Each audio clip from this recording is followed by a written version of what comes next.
Good afternoon. I stand between everyone and lunch, so I will try and add as much value as I possibly can in that time frame. So, building cyber resilience, prioritisation in a rapidly shifting threat landscape. Doesn't that title just roll off the tongue? I have to thank my marketing team for that one. Anyway, quick introduction. I stand in front of you here today as part of SonicWall, a cybersecurity vendor that's been in the market for over 30 years. Some of you may have heard of us, some of you may have worked with us in the past, some of you may be customers, and if you are, I thank you very much for that. I'm not here though to talk about SonicWall's products, solutions, services. I'm here to talk about some research that we ran, the threat landscapes and working towards prioritisation of budgets. We have a stand downstairs if you'd like to hear about more about how we can help you with that. In this presentation, we're going to go through the shifting nature of cyber threats and the importance of staying adaptive, identifying priority areas for investment based on current threat trends and organisational vulnerabilities, and then implementing a risk-based approach to budget allocation, focusing your resources on where they're most needed. So, a very busy and horrendous-looking slide, to be honest, which is done on purpose to demonstrate the difficulties of a cybersecurity professional. How do you budget and prioritise, often for a year, on something where the goalposts are changing consistently, often pull between regulations, guidance on best practices, the ever-evolving threat landscape? How do you get from managing live incidents and risks versus looking ahead to build resiliency? And even how do you navigate your way through the thousands of tools and security tools that are on the market right now to put your organisation on the best footing? So 3 quick questions that I'd like us to bear in mind as we go through this presentation as we come up to 2025. What will the cyber threat landscape look like? How to prioritise your resources to align? And can your budget cope? So we're going to cover the top factors that are driving cybersecurity needs through our research that we conducted. We will look at the recent threat report. So we issue a threat report yearly and then we update it mid-year. That's available via our website, and we'll drill into a few bits and pieces around that. And we will also look at how we can find a sensible way then to prioritise when cash is tight, when budgets and resources, your people are constrained, and the threats that are shifting daily. What's important right now might not be as important tomorrow. So, in 2023, we conducted some research by the end of 23. So CISO and CIO roles, these were, for organisations over 1,000 employees across all global geographies and no industry exclusion. So it could apply to anyone in this room, any type of organisation. And I appreciate that this is a bit of a busy slide, but it represents the factors that are driving cybersecurity, what trends and what challenges were shaping CIO and CISO's cybersecurity agenda for the coming year. So let's focus on the top 2. And I appreciate that's not exactly brilliantly to see, but you need a bit of an eye chart. But what were their trends and challenges? What were they looking at was most impactful for those types of roles and their responsibility to their businesses? So top ranked by both of them was escalating regulatory demands for cybersecurity and data privacy. And then second was the growing use of digital channels, ensuring that business value is delivered by those accessing and using them, and that appropriate cybersecurity in place. So, a quick show of hands. Who's looked at or considered or using cyber insurance right now? Anybody? Yes, okay. And for those that have the costs risen? Yes. And are you getting less for your site? Yes. Okay. So that clearly was of concern, particularly to the CIOs. So, for 96% of the respondents, one or more of these incident types had occurred over the previous 12 months, and most likely multiples of each. So these stats here summarise the main areas that respondents saw the attacks. 1/3 saw the attacks against their cloud service. How many of you here are running applications in the cloud? How many are thinking of moving to the cloud? Okay. Already in the cloud. How many have done that, though, organisations that are out there and think they'll be secure because it's being provisioned or provided by another organisation? We saw an exponential peak of the use of cloud services a couple of years ago, obviously when everyone moved during COVID from the pandemic for business continuity. But did we do as well as we could at the time? Did we secure that as well as we could? Do we have real visibility into who's using what, where, when, how that data is accessed, where it's accessed from? The cloud is a great resource, but to be honest, It's really about the data, where that data resides, having the right policies around it, and then ensuring that everything is secure effectively, so that that data is secure wherever it resides. That includes the cloud, but it's not limited to the cloud. So the penultimate one on the list is employees stealing information, so whether that alludes to insider threat, and that will only increase as people keep returning to the office. In fact, we've seen a lot of people want all their staff to come back to the office, mandatory now. But when they're outside of the office, that's why organisations are worried. What are those people doing? What are they accessing? Actually, are they working? I think that's half of what they're looking at. But are they accessing it correctly? Are they accessing it through the right tools? Are they using sanctioned applications that the business wants them to use? So 78% of UK CISOs agree that humans are the biggest risk to cybersecurity. And we know that cybersecurity incidents are costly and disruptive. And from the respondents, the more then that they experience, the higher the drive is to review what is in place, surprisingly. So let's focus here. Security incident types observed. You can see that people have a number of security incident types observed, but I would like to focus on the 4% of respondents that said they didn't see anything. So that's why we've got the kind of burying heads in sand scenario. So you guys tell me, what do you think is more likely? That the 4% know exactly what's needed, that they put everything into place, that they never see any incident type? Or do you think it's more likely that perhaps they lack insight, perhaps because they haven't got the tools, and what's happening on their network, their extended network, and through their remote employees? So, areas of most concern to the CIOs and CISOs. Number 1, ransomware. Why is ransomware still on the top? And we look at these with a couple of the top 3, maybe a few parallels. So they're very well known. They're well publicised, and they may be a bit simpler to understand because of how well known and prevalent they are. So the question is then, were our respondents more worried about the things that they know about, they could potentially do something about, than others that they weren't sure about? So for ransomware, I think everyone in the room will probably be aware that there is a reasonable amount you can do. So it relies a lot on the fundamentals, patch management, vulnerability management. That's not necessarily a fix-all, but good data disciplines is the right start. And then just pick out quickly concerns on IoT. So obviously IoT is becoming a lot more pervasive, both commercially and domestically. My network at home, I've probably got about 20 devices attached to my network. My washing machine is on my network. It tells me when my washing's done, right? But I can tell you that the IoT devices are probably not as hardened as others that are on your network, and we'll come to that a bit later. So, overall priorities. What is a priority when everything is a priority? We gave a set list of priorities that these CISOs and CIOs could choose from. And of those, we got these top 7. So they're about 30 or so, and they came in the top 7. Now, there's a longer piece on this. It's available on our website if you want to drill into it a bit further, and helps you inform maybe what your priorities look like aligned to your business. So the first one was securing the cloud, which is the most common attack vector. It's high adoption, almost forced adoption during COVID. Apps, data storage, everyone's moving to the cloud. We had a number of hands up earlier. And the risk of breach and exposure is high with growing regulatory demands. So a lack of understanding of visibility may exist because of some of that forced adoption. And in some of the organisations that we speak to, not everyone's got a clear understanding of exactly what the shared responsibility model is in using public cloud services. So again, ransomware, the cost of insurance is going up, as we established a bit earlier, and they are high profile attacks, but cyber insurance coverage is becoming more and more limited over time, which is a challenging to organisations. And then protecting user identities from attack and compromise. So there are more new channels, identity theft, credential compromise, and attackers' ability for lateral movement then within the network. This could also be the insider threat that you see, but it's also the data that you have as a company. How well right now do you protect it? Do you have just a firewall? Do you have identity and access management in place? Do you review any logs? Do you report suspicious activity?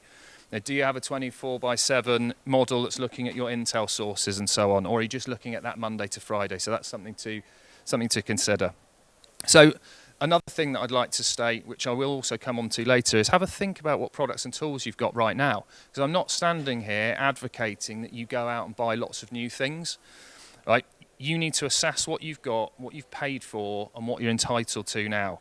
Lots of organisations that I talk to have not fully established what they've paid for and what they're entitled to, and they don't fully utilise it. So once you've established your set of priorities, what your risks look like, do work out what you've got first before you then go and look into the market. So if I take security of an endpoint on here as a bit of an example, I suspect a lot of people have an endpoint security in place. It's probably the most prevalent, some of the oldest from an AV perspective, right? But who's sifting through that data? Who's monitoring the activities and endpoints, looking for anomalies, looking for strange behaviours? And then how do you define strange? What tools have you got that help define what strange looks like to you and your organisation? There are some models that just say, okay, you've accessed something at the weekend, that's strange. But it might not be strange for your organisation or that particular user in your organisation. So take note of what type of things you need from the tools that you'd use. Okay. And when you look at things out there in the market right now, you can see that there are other organisations that integrate tooling to that with things like two-factor authentication. And I would strongly encourage that two-factor or multi-factor authorization is something you use and look at right now if you're not, because it's immediately available and something that will help you be a lot more robust and resilient. Okay, so we've established the CIO and CISO's view of things from the research that we constructed. We're now talking about what we're seeing from a trend perspective. So malware trended up from March. So this is recent. This is on our website. It's June or July, I think, and possibly July. So from March to May, malware trended up, seeing a massive 92% increase in just May. And 15% of all of the malware was leveraging software packing at the primary MITRE TTP. So if you're not familiar with software packing, it's compressing or encrypting the files to conceal the feature of the package. And ransomware, so it's naturally not as an infographic on here, but we saw that as the highest concern for our CIOs and CISOs. The global numbers rose, but actually in Europe, Middle East and Africa, they were a negative 49%, which perhaps suggests that the awareness, the improved cybersecurity measures that are being put in, the law enforcement interventions are actually working in EMEA. So, encrypted threats, which are attacks sent over HTTPS traffic, they jumped by 92%, which showcases that sort of growing sophistication from cyber criminals and the fact that they continue to increasingly utilize less encrypted transfers. So it's estimated that 82% of all traffic now is encrypted. So if you as an organisation don't have a tool that can give you visibility into encrypted traffic, you're missing a heck of a lot of traffic that's coming across your network. So cryptojacking, that declined, and the same can be said for Europe, which is actually a negative 79%. Again, authorities taking the right routes, threat actors, the law enforcement again having a good impact here potentially. And then IoT malware. So we talked about it earlier, my washing machine. The rise underscores that attackers have frequently now been targeting IoT devices. That's because they're easier targets at the end of the day. These devices often lack robust security measures, but also at the same time, standard mainstream systems are hardening their systems, like Microsoft Windows, etc. So they're leaning them towards attacking the IoT devices. And finally, 83% of customer received alerts from our managed security services related to cloud apps and compromised credentials. So that's what we're seeing out there right now. Now, the first speaker as well about supply chain attacks. So I won't spend too much time talking about what one of those is, because I suspect everyone in the room knows that, but they have solidified their status as a significant cybersecurity threat, growing in both sophistication and impact. And the first half of 2024 has seen some really significantly publicised incidents. And for us in the UK, that's pretty close to home. When the Russian hackers breached Synovis, the private firm that did blood testing for NHS trusts in London, which had 6 hospitals, I think, and numerous GP practices. They covered 2 million patients. That is obviously having a wide-scale impact and something that we see on the news, but impacts our daily lives and the lives of citizens.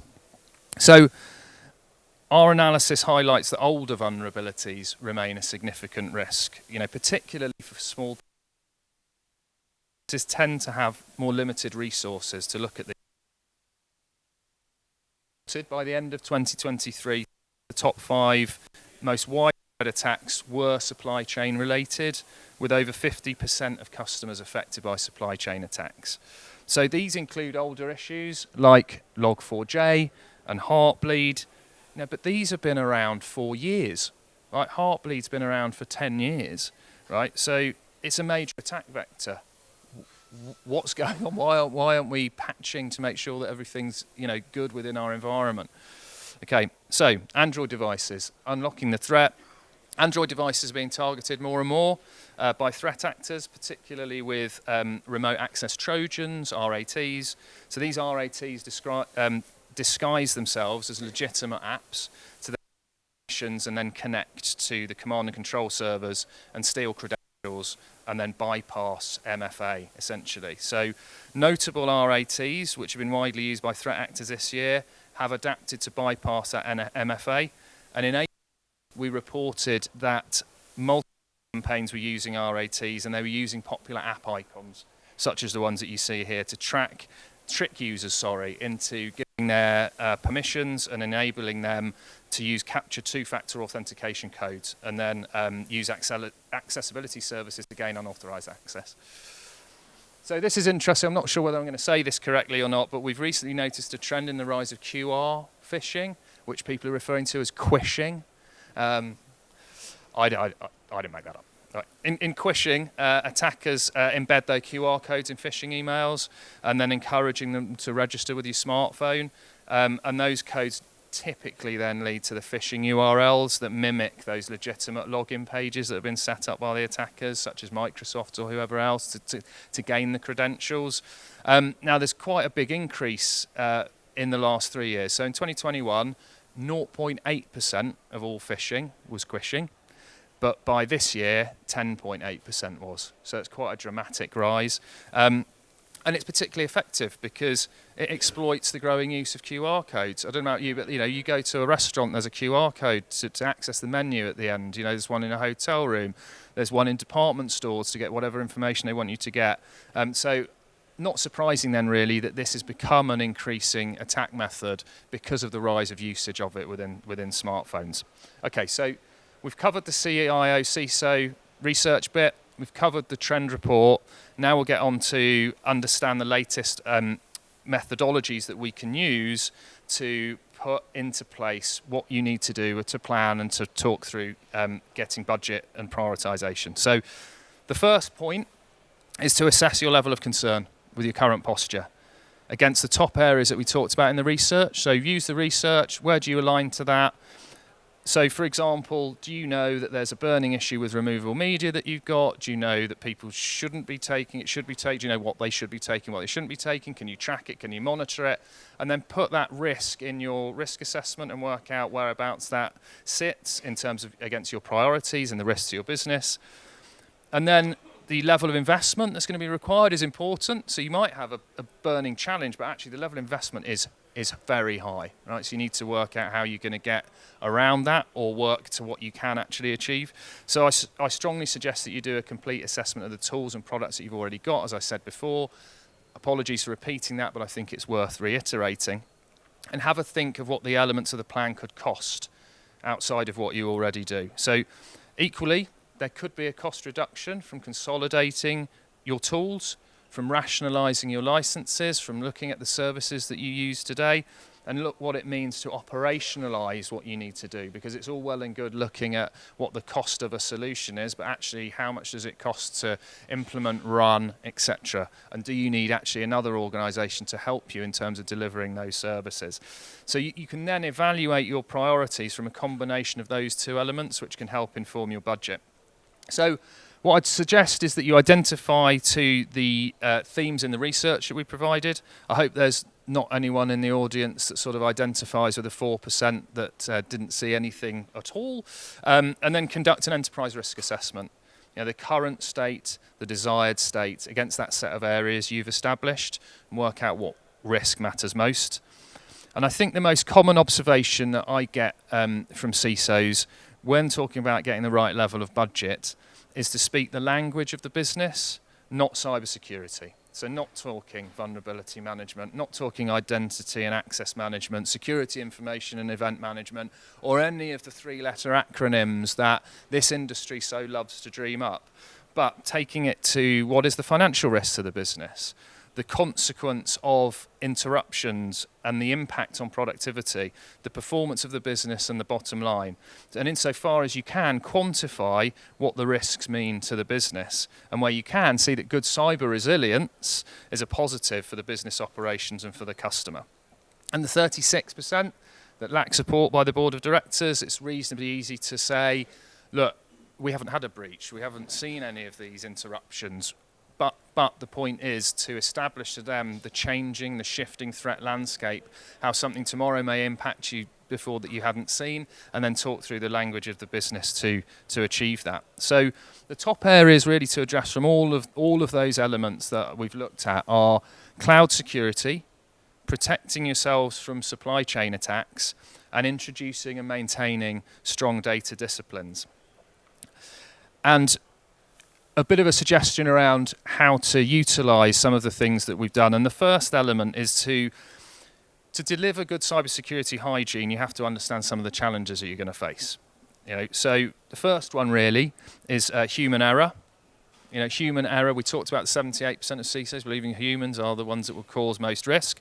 The human error poses probably the biggest challenge to inadvertently giving access to attackers or mishandling sensitive information. I'm sure everyone's probably familiar with those kind of things within their organisation. Misconfigured security solutions, particularly in cloud environments, that can lead to critical gaps in your defence mechanisms, which leaves the systems and the networks exposed to attack and unauthorised access. And then choosing between blocking and alerting. So you can have an over-reliance on alerting that can lead to unblocked threats, but you can equally have excessive alerts that lead to analysts being worked and what we term alert fatigue, so that you're potentially overlooking critical security concerns. Procrastinated patching, I kind of talked about it earlier with regard to how old some of these vulnerabilities are. Most organisations have issued fixes. Sometimes it delays more than you would want to, and maybe that's a business as usual thing that then gets in the way. But if you don't patch regularly, you leave yourselves vulnerable to exploitation. So make sure that you are checking and tracking what you have in your environment and what fixes are available. Default configurations, try and avoid that. Most of the stuff that comes out of the box is not designed to perform optimally with the standard configuration. So look at tuning your software or your hardware to make it optimal as you can for your environment. So we've gone through the challenges that you'll face. So what approaches can you employ to deliver better cyber resilience? One thing that hasn't changed, by the way, is the amount of attacks and the increasing attack vectors. So some of this is obviously really important to be proactive and stay on top of. So regular patching. Unsurprisingly, I've just talked about that. It obviously mitigates the risk of exploitation by malicious actors. I've had situations where I've been in with a customer doing a briefing and they've been hit through a critical vulnerability and they have just had to drop everything and it hadn't been foreseen, and they were surprised at the speed at which things were weaponized by those attackers to go into their environment. You don't have a lot of time, so I would advise you to make patching regime built into what you do. Add multi-factor authentication. Again, we talked about it already. It's easily available. Obviously, it means you require additional verification steps beyond normal passwords and so forth, but it hardens what you're trying to do, and it also ensures that access is given to the people that need to access the systems. Augment your cloud security. So as businesses are pushing more data, we had hands up around people that are using public cloud environments, that are moving applications to the cloud, using robust measures like Secure Service Edge or implementing a ZTNA, Zero Trust Network Access strategy, will help you to deliver more robust security posture and increase your cyber resilience. Continuous monitoring and incident response. So deploying tools for real-time detection, And developing a robust security incident plan is really important. It can help mitigate those cybersecurity attacks and remediate from them quite quickly. So consider utilising a security operations centre, and to add a human layer with 24/7. I'm not saying go out and build your own SOC. Right, that's quite difficult. It's quite difficult to hire security professionals and to keep them within the business once you train them. But I would advocate looking at somebody that can help you deliver a flavour of service around a SOC as a service type model, if that's something that works for your business. And then network segmentation. Divide the network into smaller, more manageable, secure segments, so that if you are exposed, you are limited to a portion of your network, not the entire environment. And then ongoing training. So clearly the people that look after security need to be trained and kept up to date on the latest threats, and also the latest solutions that they can use to mitigate some of those threats. But equally, when we talked about human factor being a big risk within the organisation, is educating your entire organisation on the need for cybersecurity discipline and driving a culture of that within the organisation, and that will help you prevent that from the front line. So that's the end of my presentation. I hope you found some of that useful. We have a stand downstairs. If people would prefer to ask a question there, then by all means. Otherwise, I don't know if we've got any more time. Yeah, okay. Yeah, no, yes, we can hear me. Brilliant, thank you. Has anyone got any questions for Stuart? We'll get a mic over to you. I've got a question for you, something that jumped out at me from there, if I may. Sure. So the IoT threat has increased, right? And from my perspective, with increasing amounts of home working, which goes without saying, how do you assess that risk and then set about locking it down? It's a good question. So I would look to understand what's on your network right now. The other thing with regards to that is what you're trying to protect. So you always think about what assets have you got, what data are you holding, where would that be, how big is your environment. So because you could simply be talking about my house, right? And I had a conversation with somebody earlier who has a small office, home office type environment. But the question then is, okay, do you have any regulatory needs? What do you actually need to do? What do you need to lock down? Because you don't need to necessarily lock down everything. So for me, it's as much an assessment of what are you doing with your data, how do you need to use your data, and then finding a solution to deal with what you have. But if you're somebody like, I don't know, Mercedes-Benz, and you're a manufacturer that are using IoT devices in their manufacturing environment, now that's a slightly different question than someone that's using it in a home environment. Totally. Brilliant. Okay. Very quick shouts. Any further questions, anybody? I know I've posed. Gentleman just over here. Could we get a microphone over to him, please? You might need to just grab the headset there. I was kind of on patching, so obviously a lot of people who didn't get hit with the CrowdStrike issue were obviously people who were more delayed when it comes to patching. So what would you generally recommend in terms of best practice, in terms of security updates versus feature updates versus the various, kind of general practice on that, I guess? Yeah, sure. Okay, sorry. I'm going to take this off because it's a bit weird listening to myself. The question, did everyone hear the question? Okay, very good. So for me, I'd say firstly the CrowdStrike thing was as much about their QA process as it was about anything else. And actually the biggest challenge for some of that was how it interacted with Microsoft, and then Microsoft speed to help deliver that. So that was a bit more challenging. I can't answer your question really without having a more in-depth understanding of how you run your organisation, right? I would be checking regularly to understand what's in your environment, check who you've got, make sure that you have an alert that pings you around certainly CVEs that come up, and then allocate a work schedule to that works for your business. I can't answer how that works for you, what you've got in your environment, but I'd be happy to do that in more detail if you wanted to come and talk to us later. Does that help? Yeah? Okay, brilliant. Excellent. All right, thank you so much, Stuart. Round of applause for Stuart. Thanks so much.